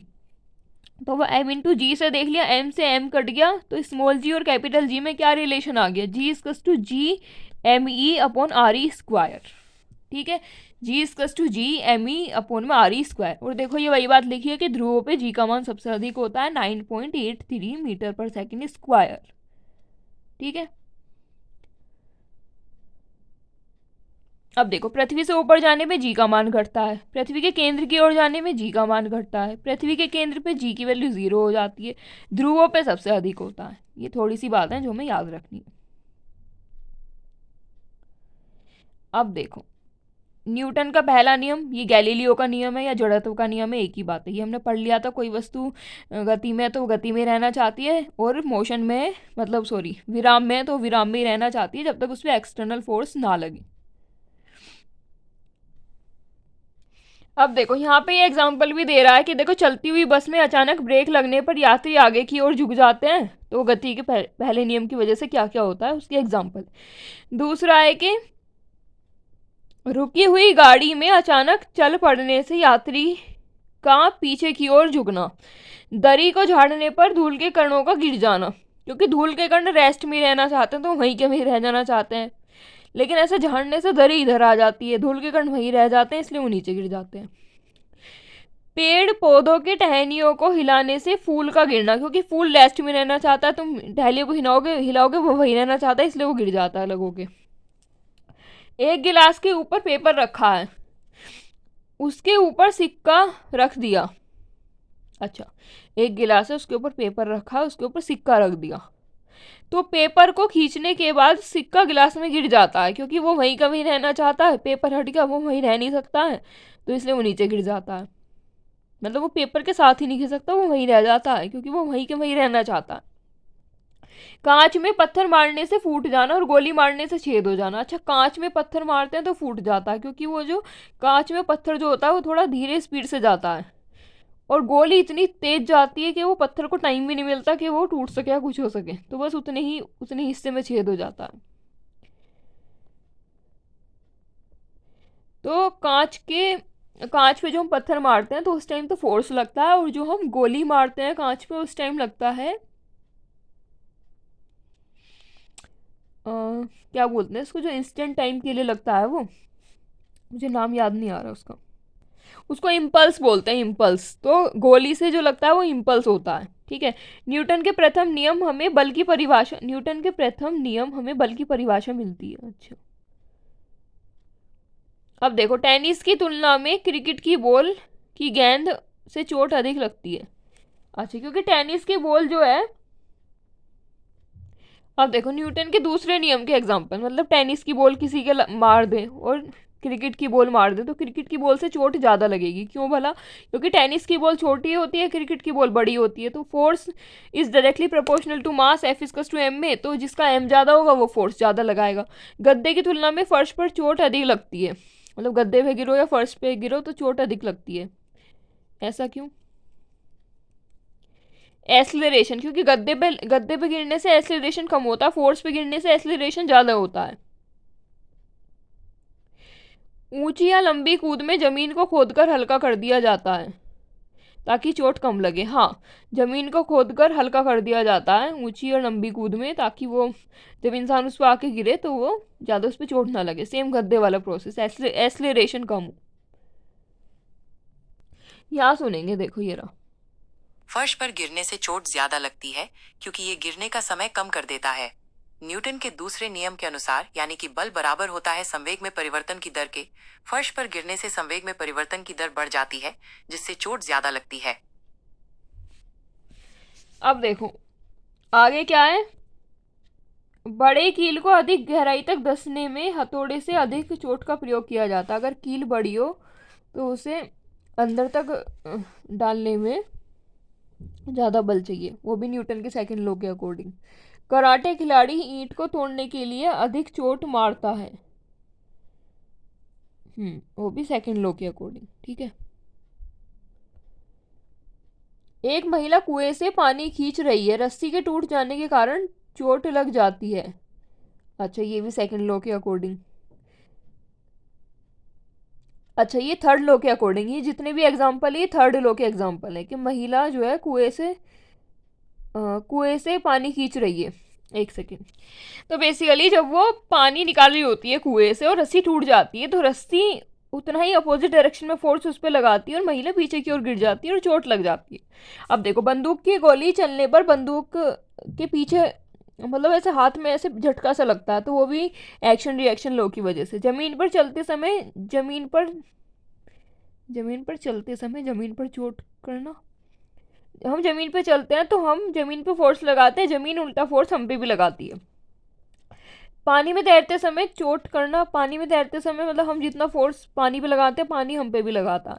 नाव से कूदने पर नाव का पीछे की ओर हटना, मतलब नाव पे से तुम दूसरी नाव पे कूद गए तो पहली वाली नाव थोड़ी सी पीछे की ओर हट जाएगी, वो एक्शन रिएक्शन लॉ की वजह से। और रॉकेट का उड़ना, मतलब रॉकेट का उड़ना क्या है, रॉकेट ऊपर की ओर उड़ता है, नीचे की ओर ईंधन फेंकता जाता है न्यूटन के लॉ की वजह से, न्यूटन के थर्ड लॉ की वजह से रॉकेट का उड़ना पॉसिबल हो पाता है। अब क्वेश्चन सुनो, एक निकाय यानी कि एक सिस्टम 5 मीटर प्रति सेकंड वर्ग के स्थिरांक त्वरण, अरे यार 5 मीटर पर सेकंड स्क्वायर, तो ये त्वरण की वैल्यू है, मीटर पर सेकंड स्क्वायर त्वरण की वैल्यू हो गई, के साथ विराम अवस्था से गतिमान होता है। यानी कि पहले तो वो विराम अवस्था में था, फिर वो मोशन में चला जाता है, यानी कि उसकी इनिशियल वेलोसिटी 0 हो गई, u इक्वल्स टू 0, और फाइनल वेलोसिटी हमें नहीं पता। तो 5 सेकंड में तय की गई दूरी लगभग कितनी है? 5 सेकंड में तय की गई दूरी, सेकंड कितने हैं? 5 सेकंड। अब दूरी कितनी तय की है उसने, तो हम ये वाली इक्वेशन लगाएंगे, s equals to U T plus half A T square. तो u तो 0 हो गया, तो ये quantity 0, half A T square, a भी हमारे पास है, ये रहा, टी भी हमारे पास है, तो हमने एस निकाल ली 62.5 मीटर। तो ऐसे हो गया ये वाला न्यूमेरिकल सोल्व। पृथ्वी के किस बिंदु पर गुरुत्वाकर्षण नहीं होता? सेंटर पर 0 होता है, जी की, स्मॉल जी की वैल्यू 0 होती है। एक कार जो है आरंभ में विराम से नियत, एक कार जो है वो आरंभ में विराम से नियत यानी कि कांस्टेंट त्वरण के साथ, नियत त्वरण यानी कि कांस्टेंट त्वरण के साथ सरल रेखा में चलती है, क्योंकि वो विराम से चल रही है इसलिए उसकी इनिशियल वेलोसिटी हो गई 0। ठीक है, इस क्वेश्चन को सॉल्व करते हैं।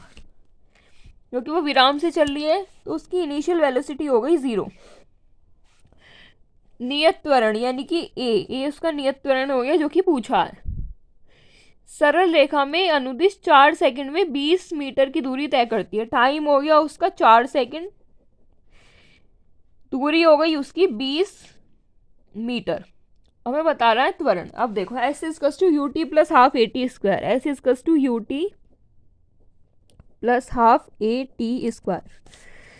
यू टी वाला हो गया 0 क्योंकि यू की वैल्यू 0 है, तो एस क्या हो गया 20 इक्वल्स टू हाफ गुणा ए गुणा टी स्क्वायर यानी कि 16।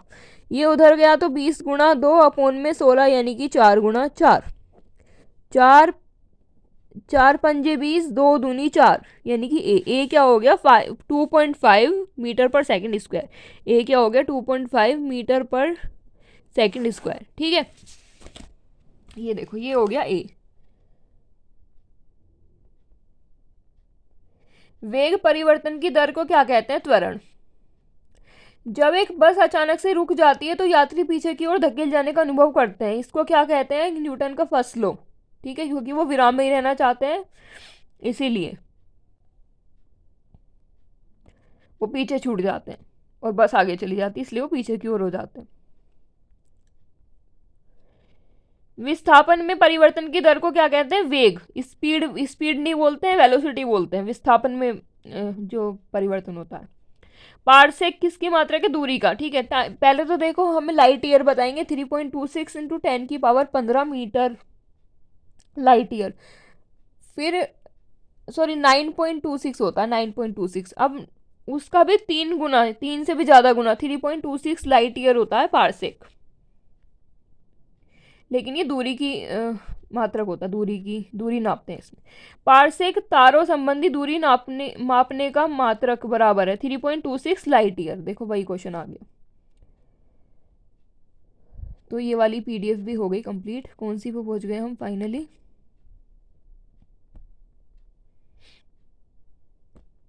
वर्क, एनर्जी और पावर पे आ गए हम, 10वें लेक्चर पे आ गए हम। वर्क क्या होता है? देखो कार्य होता है वर्क। ठीक है, कार्य क्या होता है? बल गुणा विस्थापन। बल गुणा विस्थापन को बोलते हैं कार्य। ठीक है, बल गुणा विस्थापन।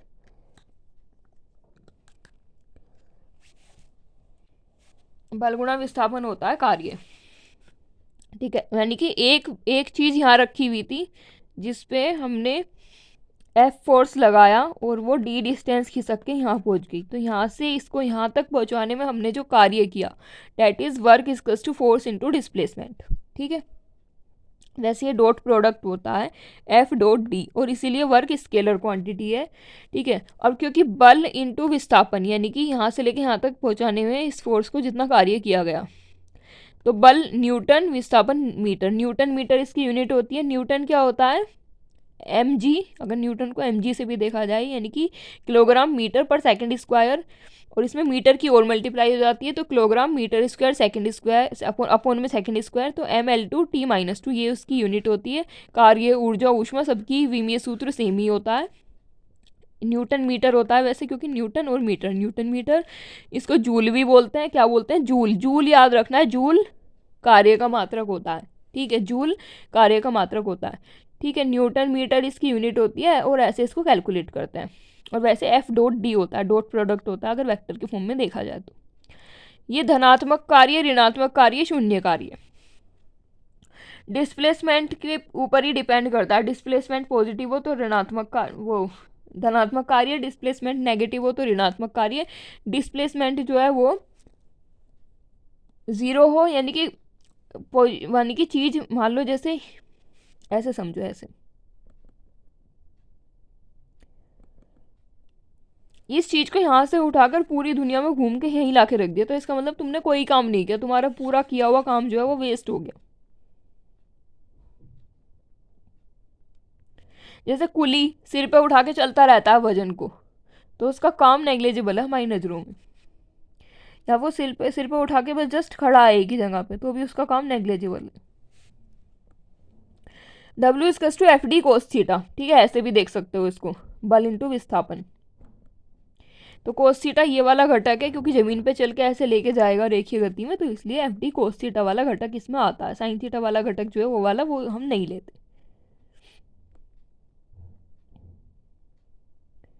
देखो, अगर कार्य पॉजिटिव है तो थीटा, एक सेकेंड, धनात्मक कार्य,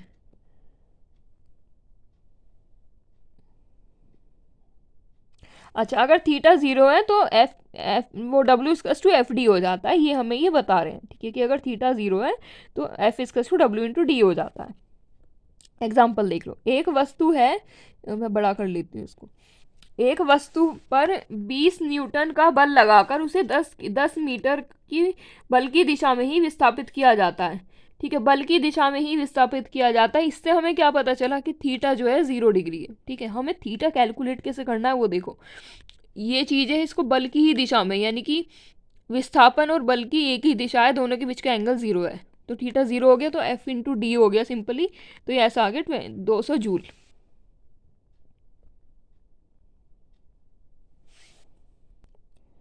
अबे जीरो वर्क कब होता है?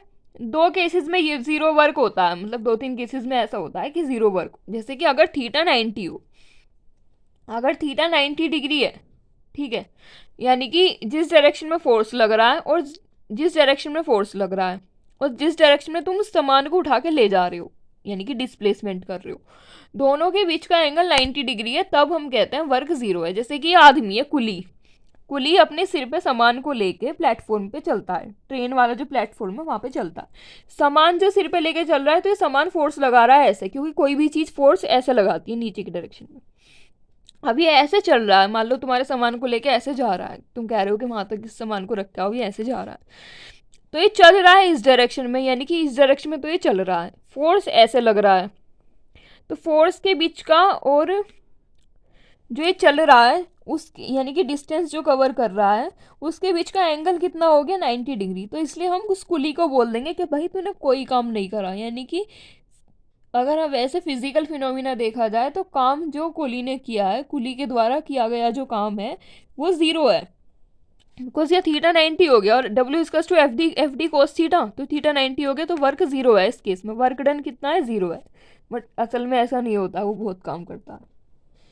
एक व्यक्ति किसी वृत्ताकार पार्क का एक चक्कर 10 मिनट में पूरा कर लेता है, यानी कि यहाँ से लेकर पूरा एक चक्कर 10 मिनट में यहाँ तक पूरा कर लेता है, ठीक है। तो जहाँ से चलाता वहीं पे ही वापस लौट के आ गया, तो डिस्प्लेसमेंट कितना हो गया? 0।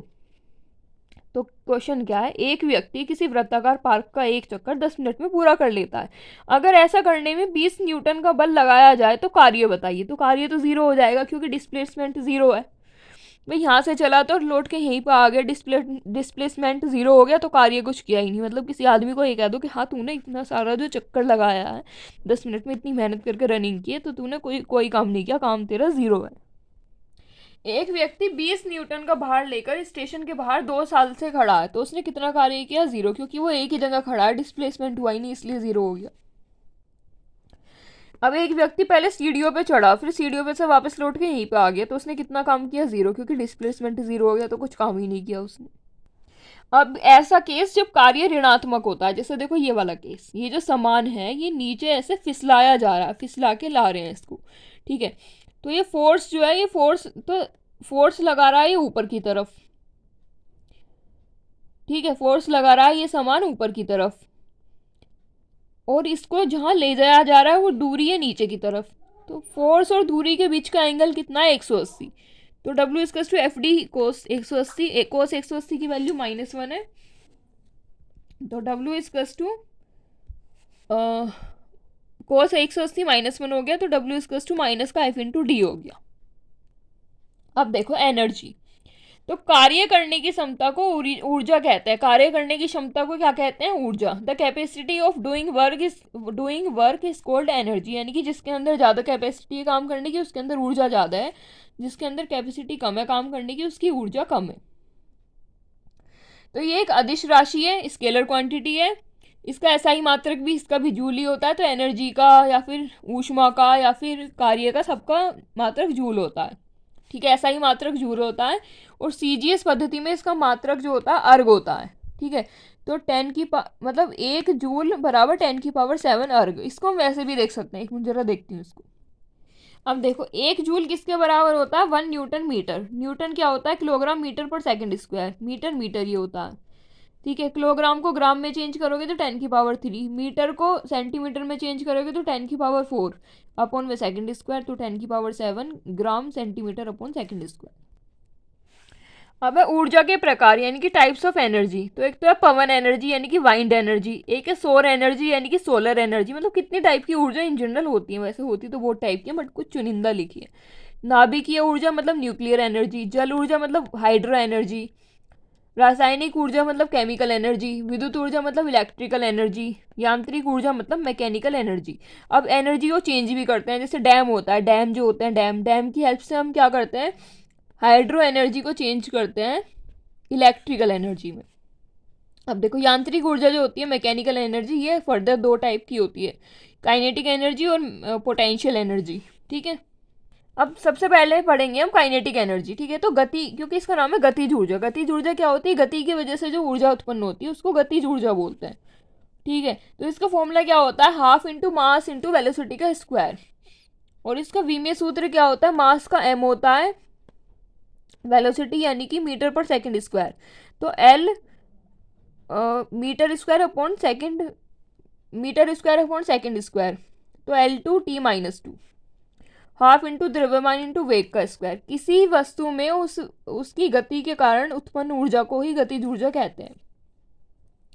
इसकी इकाई क्या होती है? जूल होती है। हाफ इंटू mv स्क्वायर, ऊर्जा, कार्य और ऊष्मा तीनों की इकाई जूल होती है।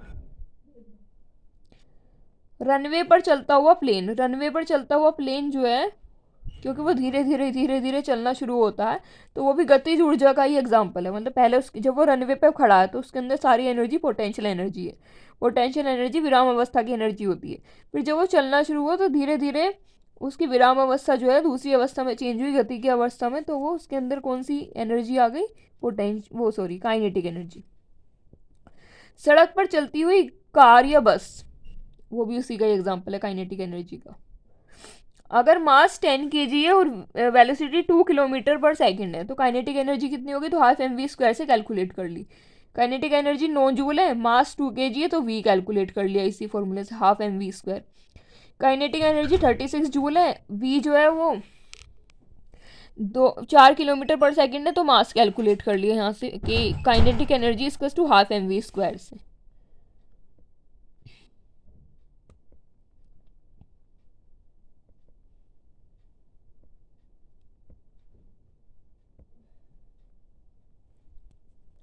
तो वो वाली क्लास कंप्लीट हो गई। अब हम इस वाली क्लास में पढ़ेंगे केपलर के नियम, ठीक है। केपलर के नियम, हाँ, केपलर के नियम, गति के नियम, ग्रह गति के नियम। तो देखो बीच में सन होता है, सन के पास 99% मास होता है पूरे सोलर सिस्टम का, और देखो इसके चारों ओर सभी ग्रह ऐसे घूमते हैं, ठीक है। अब देखो आगे क्या है।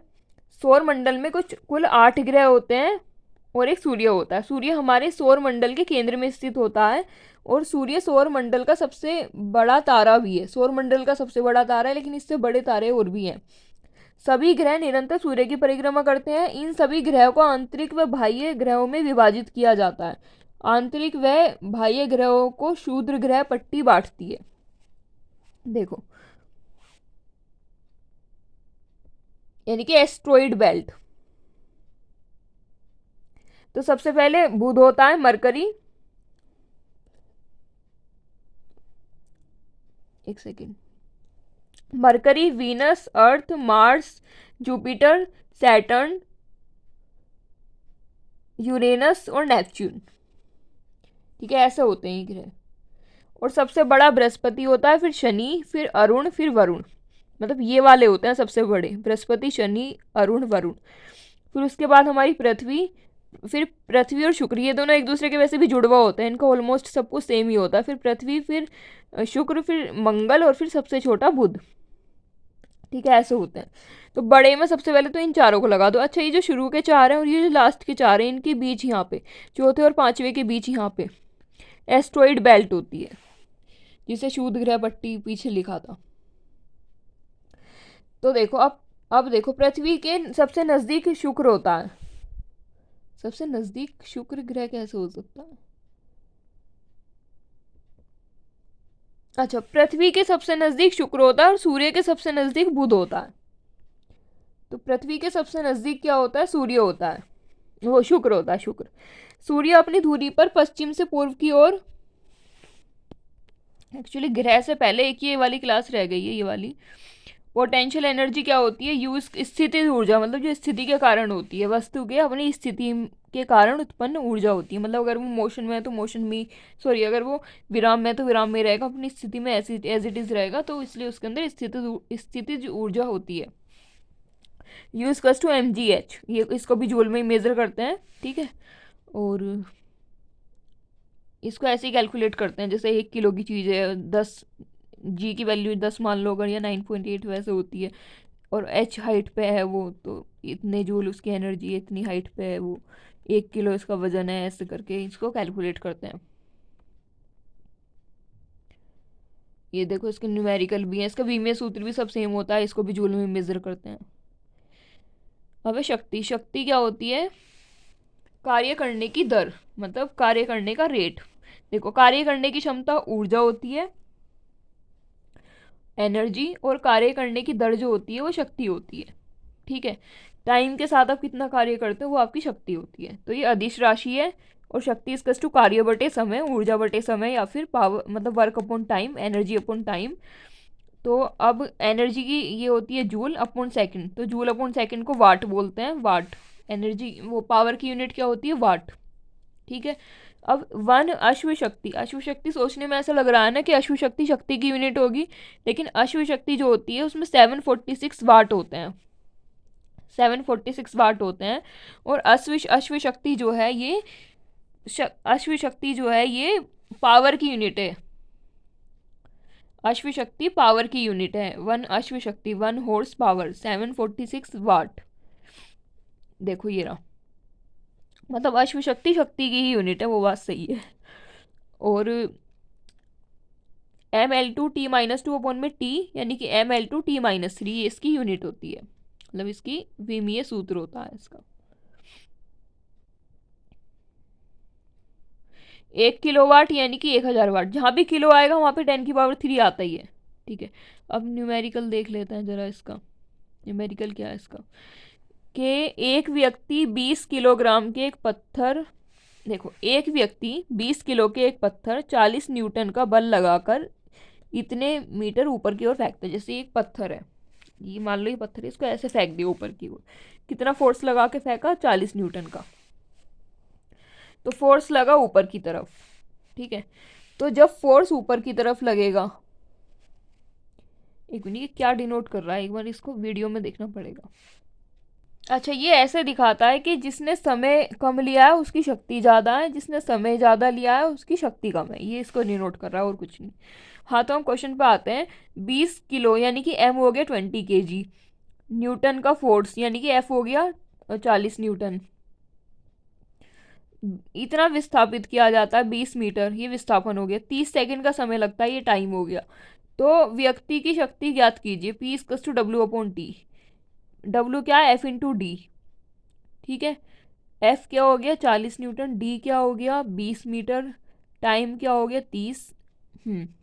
तो F/D/T, उससे ही आ गया 80/3 वाट। हो गया।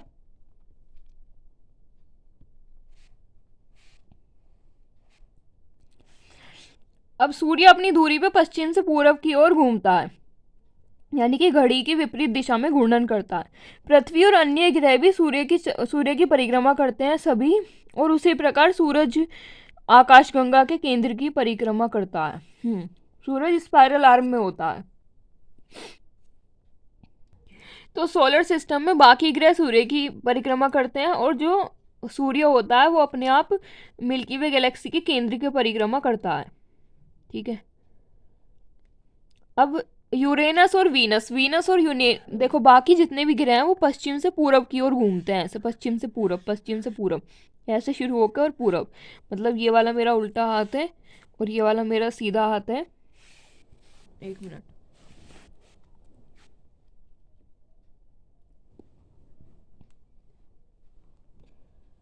मतलब ये वाला मेरा उल्टा हाथ है, ये वाला सीधा हाथ है। तो बाकी ग्रह ऐसे घूमते हैं, ऐसे पूरब, मतलब पश्चिम से पूरब की तरफ। यहाँ से शुरू करेंगे और ये पूरब है, ये पश्चिम है, ये पूरब है।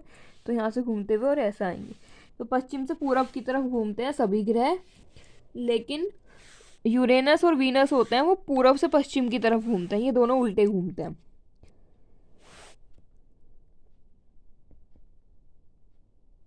सूर्य और सभी 8 ग्रह।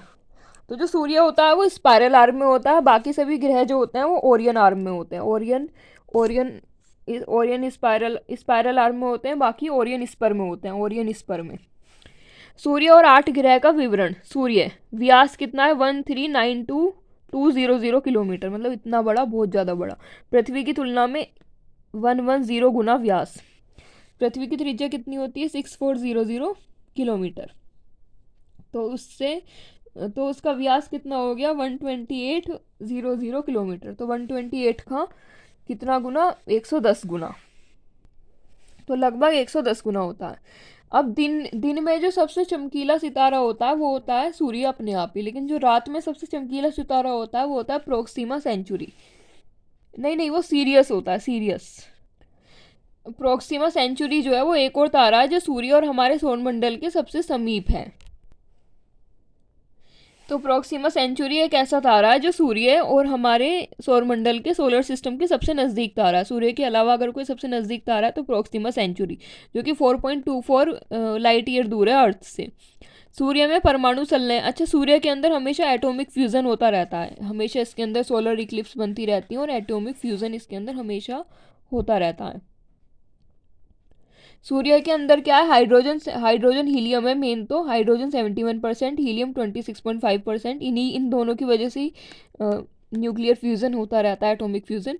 और कार्बन है 1.5%, नाइट्रोजन, ऑक्सीजन, अदर गैसेज है केवल 1%, ये ज़्यादा है ही नहीं। बाहरी सतह का तापमान अंदर से कम होता है, बाहरी सतह का तापमान ज़्यादा होता है। अंदर का जो तापमान है, केंद्रीय भाग जिसे कोर कहते हैं, कोर कहते हैं, कोर, उसका तापमान ज़्यादा होता है। सूर्य का आंतरिक तापमान जो है 1.5 इंटू 107 डिग्री सेंटीग्रेड होता है। बाहरी तापमान 6000 डिग्री सेंटीग्रेड होता है। सूर्य की रोशनी को पृथ्वी तक आने में 8 मिनट 20 सेकंड का टाइम लगता है। बुध जो है वो सूर्य के सबसे निकटतम है और सबसे छोटा ग्रह भी है, क्योंकि सूर्य के निकटतम होने के कारण उसमें वायुमंडल नष्ट हो चुका है, जिस कारण ऊष्मा का क्षय अधिक होता है। बुध ग्रह को सूर्य की पूरी एक परिक्रमा करने में 88 दिन का टाइम लगता है, क्योंकि वो सबसे नज़दीक है यहाँ पे, तो वो जल्दी परिक्रमा कर लेता है। जितनी दूर होते जाएंगे उतनी परिक्रमा तेज होती, मतलब ज़्यादा टाइम में होती जाएगी। और इसके पास कोई उपग्रह नहीं है, मतलब अच्छा, बुध अपनी दूरी पे घूर्णन 59 दिन में करता है। और इसके पास कोई भी मून नहीं है, ना इसके पास मून है ना इसके पास मून है। पृथ्वी के पास 1 मून है, मंगल के पास 2 मून है, और इनके पास तो खूब सारे मून है बाकी जो है ये। शुक्र ग्रह जो है बनावट पृथ्वी के जैसी है, इसलिए इसको पृथ्वी का जुड़वा बहन या भाई कहा जाता है। शुक्र सभी ग्रहों में सबसे ज़्यादा गर्म ग्रह है। शुक्र का वायुमंडल CO2 से भरा हुआ है, मतलब इसमें सबसे ज़्यादा कार्बन डाइऑक्साइड है। 97% कार्बन डाइऑक्साइड ही है इसके ऊपर। शुक्र ग्रह को सूर्य की परिक्रमा करने में 255 दिन लग जाते हैं। अच्छा, मतलब पहले वाले को 8, देखो जैसे जैसे दूरी बढ़ती जाएगी टाइम बढ़ता जाएगा। जैसे 88 दिन लगते थे और अपनी दूरी में 59 दिन लगते थे, इसे लगते हैं 255 दिन, और अपनी दूरी पे इसे लगते हैं 243 दिन। शुक्र यानी कि वीनस और यूरेनस जो है पूर्व से पश्चिम की ओर ऐसे घूमते हैं, बाकी सब पश्चिम से पूर्व की ओर घूमते हैं। ये दोनों अलग ही घूमते हैं, पूर्व से पश्चिम की तरफ। इसको सूरज की परिक्रमा करने पे 255 दिन लग जाते हैं, यानी कि पहले वाले को 89 लग रहे थे, अब इसको थोड़े ज़्यादा लगने लगे, 255। शुक्र सबसे चमकीला ग्रह है। हाँ, इसलिए सबसे चमकीला ग्रह है, इसलिए इसको सुंदरता की देवी या फिर भोर का तारा, या फिर इसको भोर का तारा बोलते हैं। भोर का तारा, शुक्र का तारा, शाम का तारा, सभी से ही बोलते हैं। सबसे चमकीला है ये, बहुत ल्यूमिनस। पृथ्वी जो है वो पृथ्वी अपनी दूरी कितने दिनों में तय करती है? 365 दिनों में। और 1 मिनट, ब्रह्मांड की एज है 13.8 बिलियन ईयर एगो, सूर्य की एज है 4.8 बिलियन ईयर एगो, और पृथ्वी की एज है 4.6 बिलियन ईयर एगो। 365 दिन 6 घंटे और 48 मिनट में अपना पूरा एक चक्कर पूरा करती है, और 45.51 सेकेंड में। पृथ्वी अपने अक्ष पे कितने दिनों में घूमती है? 23.56 घंटे, मतलब 24 घंटे नहीं, उससे थोड़े से कम घंटे।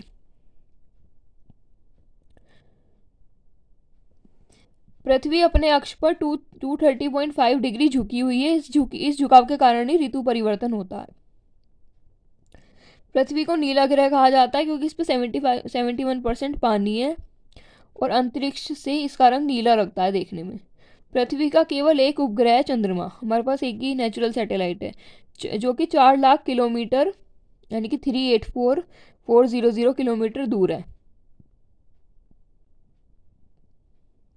मंगल ग्रह आयरन ऑक्साइड। मंगल ग्रह का रंग जो है लाल इसलिए ही क्योंकि इस पर आयरन बहुत ज़्यादा है, तो के कारण लाल रंग का दिखाई देता है, इसलिए इसे लाल ग्रह भी बोला जाता है। मंगल को अपनी अक्ष पर घूमने के लिए 24.6 घंटे लगते हैं, मतलब ये अपनी अक्ष पर जो ऐसे घूमता है वो बहुत जल्दी घूमता है। मंगल को सूर्य की परिक्रमा करने में 687 दिन लगते हैं, मतलब इसको और भी ज़्यादा लगते हैं, पृथ्वी से भी ज़्यादा। मंगल के 2 उपग्रह हैं, फोबोस और डीमोस। मंगल ग्रह का आकार पृथ्वी से छोटा है। हाँ, मंगल का आकार पृथ्वी से छोटा, और उससे भी सबसे छोटा कौन सा है? बुध। मंगल ग्रह पर निक्स ओलंपिया नाम का एक पर्वत है, जो कि माउंट एवरेस्ट से भी 3 गुना है। निक्स ओलंपिया नाम का जो पर्वत है, मतलब सबसे बड़ा पर्वत और सबसे बड़ा ज्वालामुखी मंगल ग्रह पे ही है, और जो कि 3 गुना है माउंट एवरेस्ट से भी। माउंट एवरेस्ट की हाइट है 8848, यानी कि 9000 किलोमीटर लगभग, उससे भी 3 गुना है। अब ये जो इसके 2 उपग्रह है ना, फोबोस और डीमोस, इनमें से जो डीबोस है ये सबसे छोटा है, मतलब इन दोनों में से भी डीमोस सबसे छोटा है। और जितने भी ग्रह हैं, मंगल बुध बृहस्पति, जितने भी ग्रह हैं, उनके जितने भी सौरमंडल में जितने भी उपग्रह हैं, नेचुरल उपग्रह मतलब नेचुरल चंद्रमा, उनमें भी सबसे छोटा डीमोस ही है। इसका जो व्यास है वो केवल 12 किलोमीटर है।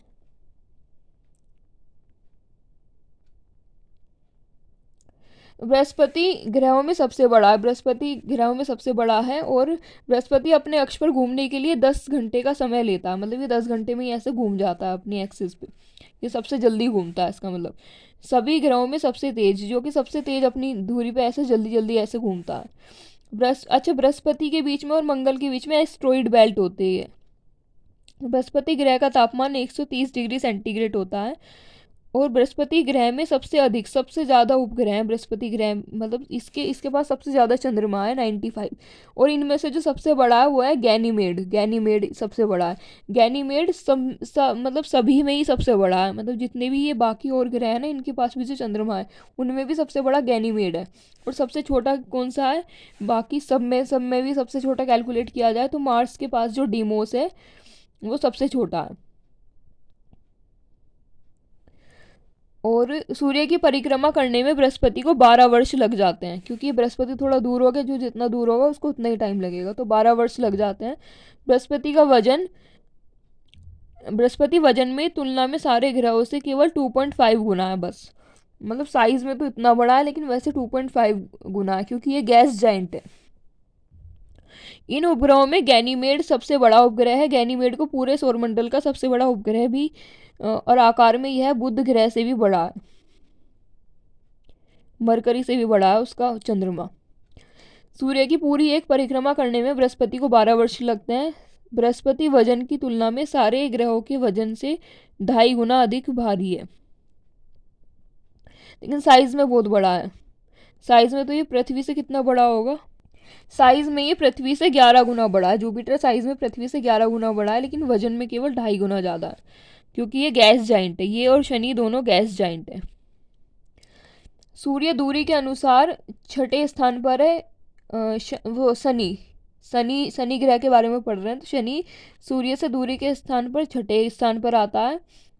शनि ग्रह के आकार के अनुसार ये दूसरे स्थान पर आता है। शनि चारों ओर से वलय से घिरा हुआ रहता है, इसके चारों ओर वलय होती है। जुपिटर के चारों ओर भी वलय होती है, बट वो विजिबल नहीं होती उतनी। शनि के उपग्रहों की संख्या 146 है, तो ये कह रहा है 146 है इसके पास उपग्रह, लेकिन ये कह रहा है कि शनि के पास Saturn has a record-breaking 274 confirmed moons, including the large moon Titan. The number increased significantly after new discoveries. ये बता रहा है कि 274 है इसके पास मून। और इसका खुद का जो सबसे बड़ा मून है वो है टाइटन। तो शनि का टाइटन है, और आगे नेपच्यून आएगा, पता नहीं क्या आएगा, उसका ट्रिटोन है, ट्रिटोन।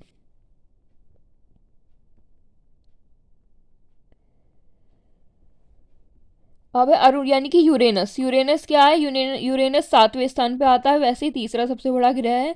और ये हरे रंग का होता है मीथेन की वजह से, ये ग्रीन कलर का होता है मीथेन गैस की वजह से, क्योंकि इसमें मीथेन गैस बहुत ज़्यादा होती है।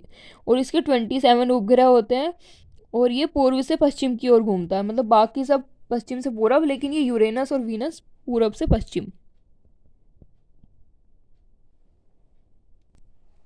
अब जो ये नेपच्यून जो है, नेपच्यून का कलर भी कैसा है, मतलब ये तो था नेपच्यून से पहले यूरेनस, इसका रंग था ग्रीन कलर का, इसका रंग था मीथेन की वजह से। ऐसे नेपच्यून जो है, नेपच्यून का रंग होता है हरा और नीला टाइप, मतलब डार्क नीला दिखाई देता है, वैसे वो हरा नीला होता है, वो भी मीथेन की वजह से। लास्ट के दो जो ग्रह हैं, ये लास्ट के दो, इन लास्ट के दो ग्रह पे मीथेन बहुत ज़्यादा है, यहाँ पे दोनों पे मीथेन बहुत ज़्यादा है। पहले वाला जो यूरेनस है इसका रंग हरा हरा होता है, इसका रंग नीला नीला होता है। ये देखो इसमें भी हरा और नीला शो किया गया, इसका रंग हरा ज़्यादा होता है, इसका रंग बिल्कुल नीला ज़्यादा होता है, डार्क नीला शो होता है इसका रंग देखने में, दोनों पे मीथेन ज़्यादा होती है। अभी जो सबसे लास्ट में होता है नेपच्यून का एक जो सबसे बड़ा नेपच्यून का जो उपग्रह होता है, मतलब चंद्रमा, उसका नाम है ट्रिटन, TRITON। ठीक है, तो टाइटन जो होता है वो होता है शनि ग्रह का टाइटन, ये रहा टाइटन। और जो ट्रिटन होता है TRITON, वो सबसे बड़ा होता है नेपच्यून का ट्रिटन होता है। तो सूर्य का एक चक्कर लगाने में इसको 165 साल लग जाते हैं, क्योंकि ये है ही सबसे दूर, यहाँ पे सबसे दूर है, तो इसलिए सूर्य का चक्कर लगाने में 165 साल इसको लग जाते हैं।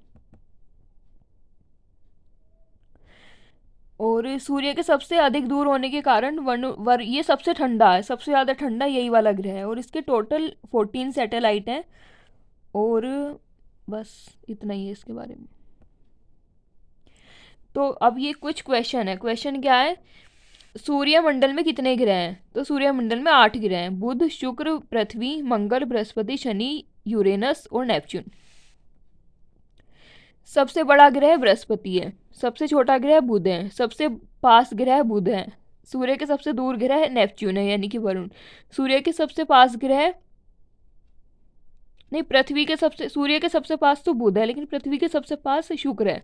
सबसे चमकीला शुक्र, क्योंकि शुक्र को कहते हैं भोर का तारा, शाम का तारा, सुंदरता की देवी, ये सब। सबसे गर्म ग्रह शुक्र है। सबसे बड़ा ग्रह वरुण है, नहीं सबसे ठंडा वरुण है। सबसे बड़ा जो है वो जुपिटर है। लाल ग्रह आयरन ऑक्साइड की वजह से होता है, लाल ग्रह मंगल को कहते हैं। लाल धब्बा प्रतीत होता है, ये इसमें गलत लिखा है, लाल धब्बा प्रतीत होने वाला ग्रह शुक्र है, ये गलत है, शुक्र नहीं है, ये देखो। नहीं, यह सही नहीं है। विवरण 1. लाल धब्बा, जिसे ग्रेट रेड स्पॉट भी कहा जाता है, बृहस्पति ग्रह पर पाया जाने वाला एक विशाल, लगातार बना रहने वाला तूफान है। 2. शुक्र ग्रह अपनी घनी सल्फ्यूरिक एसिड के बादलों वाली अत्यधिक गर्म सतह के लिए जाना जाता है। इस पर कोई लाल धब्बा नहीं है। लाल धब्बा जो प्रतीत होता है वो बृहस्पति पे प्रतीत होता है। हरा ग्रह कौन सा होता है?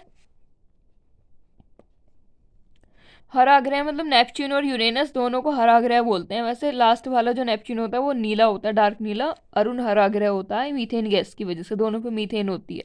भोर का तारा शुक्र को कहते हैं, शाम का तारा भी शुक्र को कहते हैं। दिन का तारा, भोर का तारा, सुंदरता की देवी, सब शुक्र को ही कहते हैं। चमकीला भी सबसे ज़्यादा शुक्र ही है। सबसे अधिक उपग्रह किस पे है? शनि पे 146। सेकंड नंबर पे सबसे ज़्यादा उपग्रह किस पे है? बृहस्पति पे 95। सबसे बड़ा उपग्रह कौन सा है? गैनीमेड, बृहस्पति का है, मतलब सब मिला के भी सबसे बड़ा है और बृहस्पति पे स्थित है वो गैनीमेड। सबसे छोटा उपग्रह डीमोस, ये किस पे? मार्स पे। सौरमंडल के सबसे नज़दीक का तारा प्रोक्सीमा सेंचुरी 4.24 प्रकाश वर्ष दूर पृथ्वी से।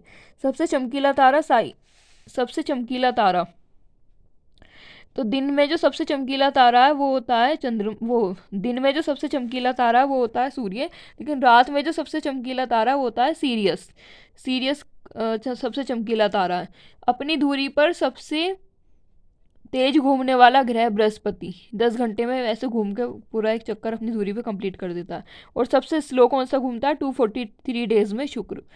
सबसे तेज परिक्रमा करने वाला ग्रह 88 दिनों में जो सबसे नज़दीक है बुध, और जो सबसे दूर है 165 ईयर्स में वरुण यानी कि नेपच्यून, जो सबसे ठंडा भी है। केपलर के नियम, केपलर क्या कहता है कि जितने भी ग्रह हैं वो सूर्य के चारों ओर इलिप्टिकल ऑर्बिट में घूमते हैं और सूर्य उसकी नाभि पे स्थित होता है। सूर्य नाभि पे होता है, ये सभी इलिप्टिकल ऑर्बिट में घूमते हैं सभी प्लैनेट। ये फर्स्ट लॉ है केपलर का। दूसरा लॉ है कि जो एरिया, जो यहाँ से यहाँ तक जाने में जो ये एरिया होता है, किसी भी ग्रह को सूर्य से मिलाने वाली काल्पनिक रेखा समान समय अंतरालों में समान क्षेत्रफल तय करती है। यानी कि अगर वो टी टाइम में यहाँ से यहाँ जा रहा है तो जो ये एरिया आएगा, और वो टी टाइम में यहाँ से यहाँ जा रहा है, देन स्टिल ये दोनों एरिया बराबर होंगे। इसको क्षेत्रफल का नियम भी बोलते हैं, यानी कि एरिया का नियम, और केपलर का दूसरा नियम इसको बोलते हैं। यानी कि क्षेत्रीय चाल नियत रहती है, एरिया वाइज जो चाल है वो नियत रहती है, कांस्टेंट रहती है। केपलर का तीसरा नियम क्या है? किसी ग्रह के परिक्रमण काल का वर्ग उस ग्रह के सूर्य से के माध्य दूरी के थर्ड पावर के अनुक्रमानुपाती होता है। यानी कि टाइम पीरियड जो है उसका स्क्वायर सूर्य से इसकी दूरी के क्यूब के अनुक्रमानुपाती होता है। यदि किसी ग्रह पर परिक्रमण काल टी है तो ग्रह की सूर्य से मध्य दूरी आर हो, तो उस नियम के अनुसार T square is directly proportional to R cube. अब देखो बल क्या है? बल एक प्रकार का धक्का या खिंचाव है। बल की सहायता से गतिमान वस्तु को रोका जा सकता है और किसी रुकी हुई वस्तु को गतिमान किया जा सकता है, और किसी वस्तु के आकार या दिशा में परिवर्तन भी किया जा सकता है।